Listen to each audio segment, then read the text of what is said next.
Can we talk about the blood scandal, the contaminated blood scandal? Because, of course, in Westminster, you were Health Secretary in the late 2009, 2010. You've been very critical of what happened. What do you make of this news this morning, that there will at least be some interim payments to some of the families for some kind of compensation? I feel quite emotional about it, to be honest, for the thousands and thousands of people, many of whom I now know quite well, who've just been in the wilderness for decades, failed by all of the political parties, failed by politicians generally, to be honest. Do you feel that you failed them as well? Well, yeah, I gave evidence to the inquiry recently, and I said, in my time as Health Secretary, I began to do something, but I didn't do enough in the time that I had. But I began to get suspicious that the government wasn't being truthful about it, the civil servants weren't being truthful. And they were saying there was no fault, therefore we just give them little support payments, but there was no fault on the government's part. When I left government, I started to look into it as Shadow Health Secretary. And to cut a long story short, I partly linked to my work on Hillsborough, started to say I saw the parallels actually where the victims were being blamed and the state was trying to take the pressure off itself and blame the victims, as so often happens. And in the end, I made my last speech in Parliament on this issue and called it a criminal cover-up on an industrial scale. And that led to Theresa May rightly then setting up this public inquiry and this step that's been announced today. And you know, I'm one who always will say credit where credit's due. I've been criticising the government for being absent on the West Coast mainline issues, but Kit Malthouse, the minister, has been working over the summer, and I'm sure it's been quite difficult to get this announcement away today, but he's done it, and I'm sure other ministers have helped him.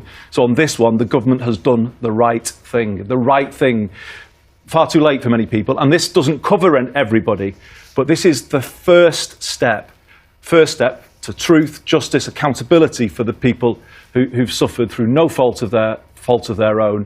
And you know, I hope in time there'll be full reparation, not just for the victims who are being compensated today, but for everybody who's suffered. So if this is the first step, what is the final step? I know you have mentioned corporate manslaughter charges before. Is that realistic? I believe that there is evidence that people were put at risk knowingly and weren't informed about the risks. They were just given these products, these blood products, even though it was known in the authorities that there were considerable risks to them. I've got evidence that medical records were amended, deleted, withheld. It's serious, and that's what I said to the public inquiry. I've had to think very carefully about it. I don't make statements like that lightly, but in my judgment, there is a case for corporate manslaughter, because if you put people at risk in that way, thousands of people, while there is knowledge of the risk without telling them, then that's a very, very serious matter indeed. Do you think that'll happen? I've got great faith in this public inquiry and its chair, Sir Brian Langstaff. Credit to Sir Brian for making this interim recommendation. You know, people are dying every week, so the longer this went on without this announcement today, it would have just been an even compounding the tragedy. The original offence was to be infected, but then people were left in the wilderness for all of those years, and you know, with no hope to sort out their family or to arrange their affairs.